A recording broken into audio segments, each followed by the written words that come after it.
Que fait l'Association nationale des communicants pour ses adhérents qui sont en recherche d'emploi ou qui sont, comme on dit poliment, en transition? Eh bien, voici une question relativement épineuse que j'ai posée à Constance Viblet, sa coprésidente. Alors oui, vous allez me dire, vous avez déjà entendu Constance dans le décodeur de la communication? Oui, évidemment, puisque c'est la DIRCOM de la société d'assurance Allianz.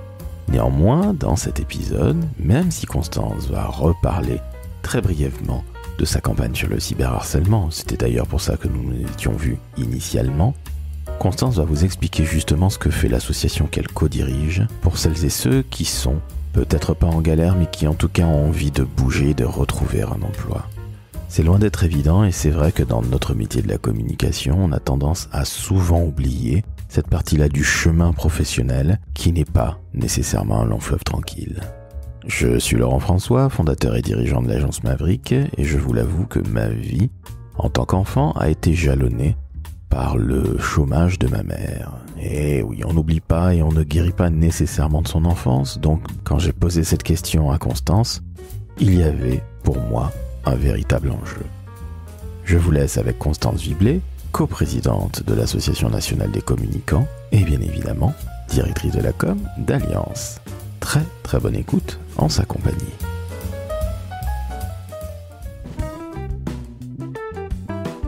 Le décodeur de la communication, un podcast de l'agence Maverick. Oh là là, j'ai une dernière question sur l'Association nationale des communicants. Tu la coprésides. Ça fait combien de temps maintenant? 2-3 ans? Et ben on se posait la question avec Asaël.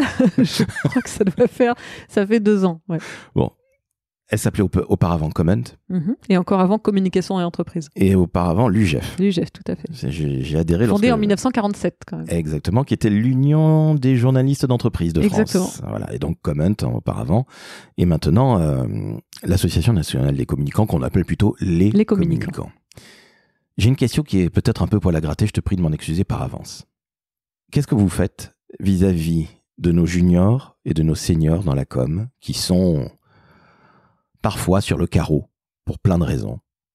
Que fait l'association? Parce que ça, c'est quelque chose qui me tient énormément à cœur, pour plein de raisons très très très personnelles. Alors j'ai la chance d'avoir une entreprise, d'avoir des salariés. Je n'ai personne autour de moi qui souffre malheureusement de difficultés à tout simplement croûter, à manger. Mais qu'est-ce que vous faites? Parce que dans notre métier, passer 45 ans, comme dans tous les métiers d'ailleurs, soyons très clairs, c'est difficile. Quand on est jeune, c'est difficile de commencer. Ça fait partie du marché du travail français. Qu'est-ce que vous faites pour eux? La question n'est pas du tout méchante. C'est une très bonne question.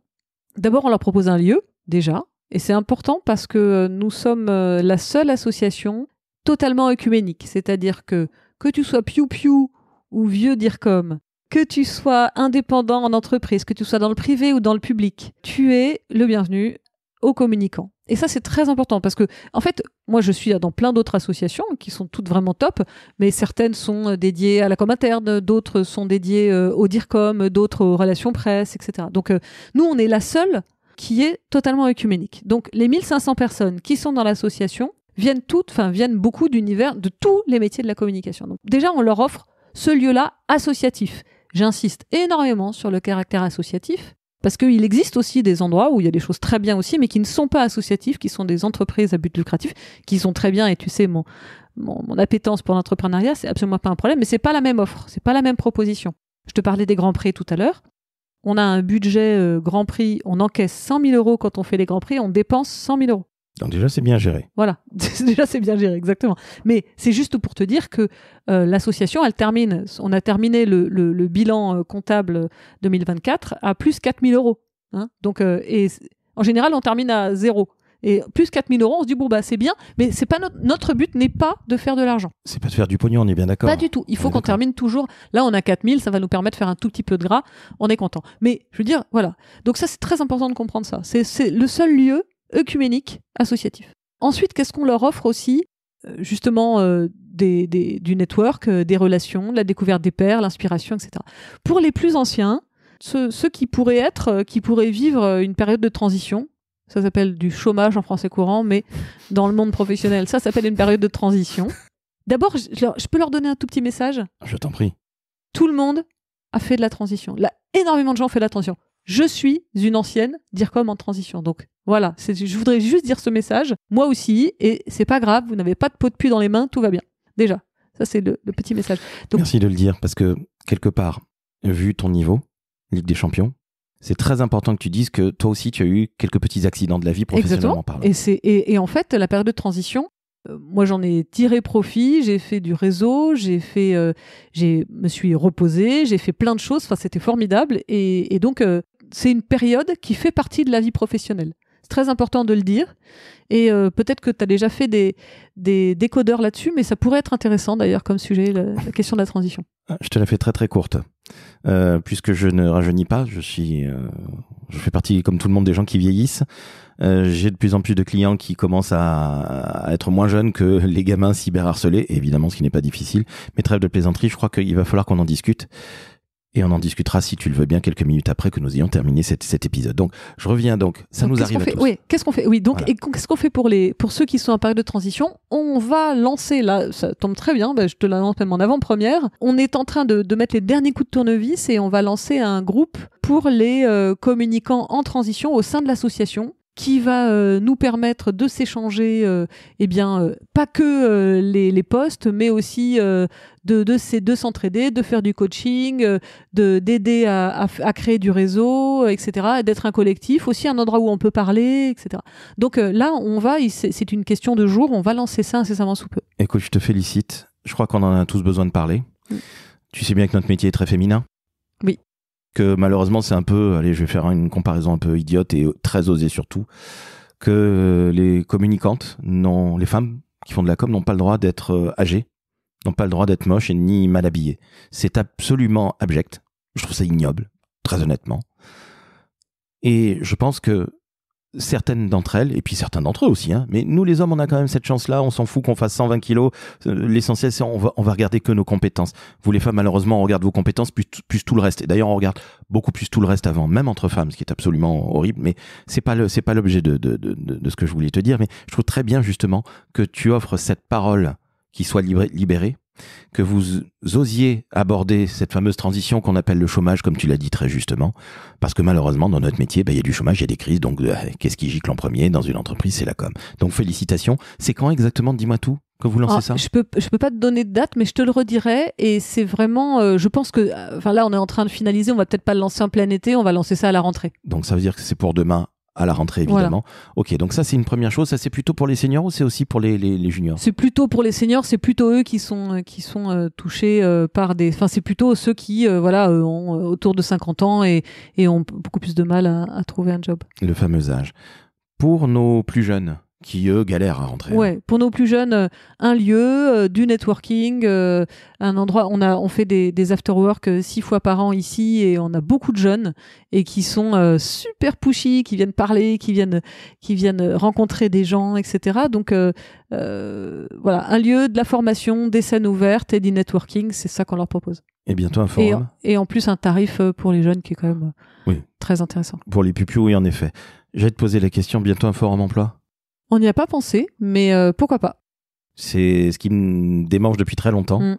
Je crois que j'avais abordé ça avec une autre personne que l'on va saluer, que tu connais évidemment, ton secrétaire général, Monsieur Béchaud, Benjamin de son prénom.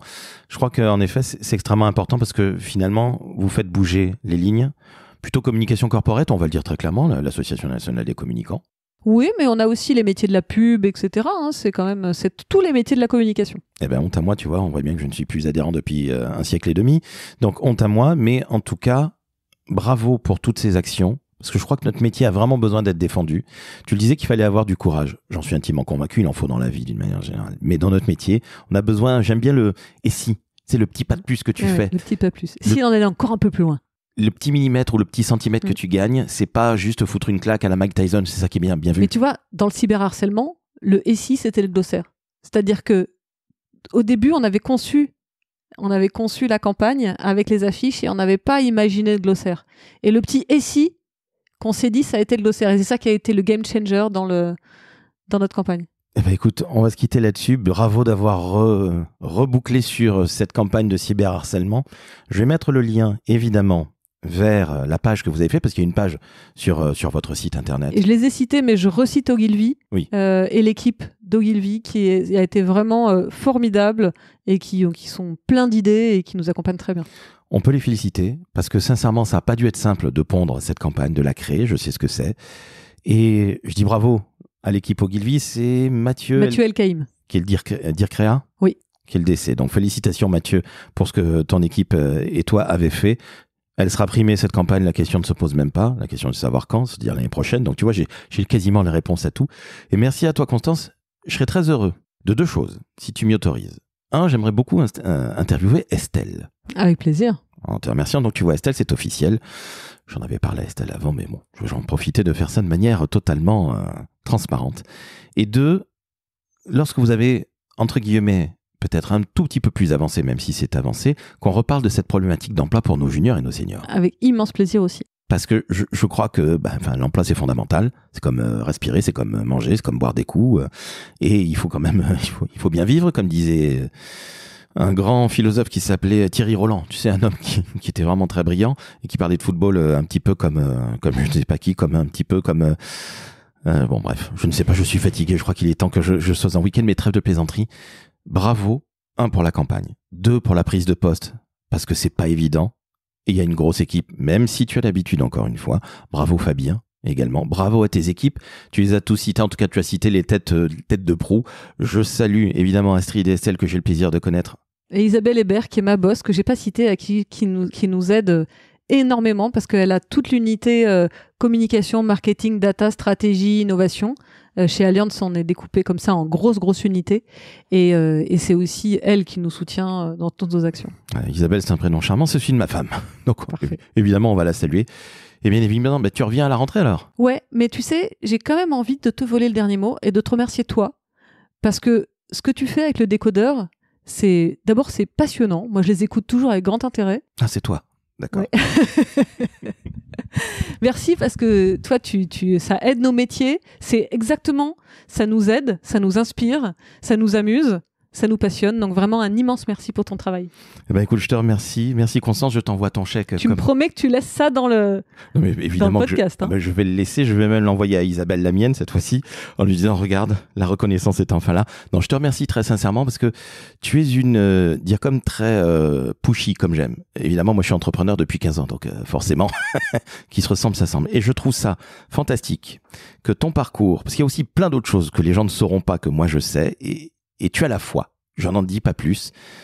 Et je trouve ça très important, mais même fondamental dans la vie. Il faut avoir déjà dans un premier plan foi et croire en soi. Et puis en les autres. On fait le plus beau métier du monde, on l'a dit. L'humain, c'est ce qu'il y a de plus incroyable. Et je te remercie pour ces paroles. Tu vois, j'en suis ému, très réconfortantes. Je vais les faire écouter à ma fille, qui va me prendre pour autre chose qu'un vieux ringard. Mais en tout cas, merci à toi. Merci aux équipes Allianz. On va saluer, si tu me le permets, Marie-Doua Besancenot.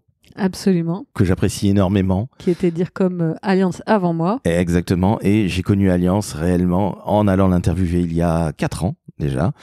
Il y avait une jeune femme qui s'appelait Sandrine Pichavant. Elle est toujours chez toi. Oui, absolument. Eh ben, on va la saluer, Sandrine. Je salue évidemment. De presse. Exactement. Je salue Estelle. Je salue Astrid.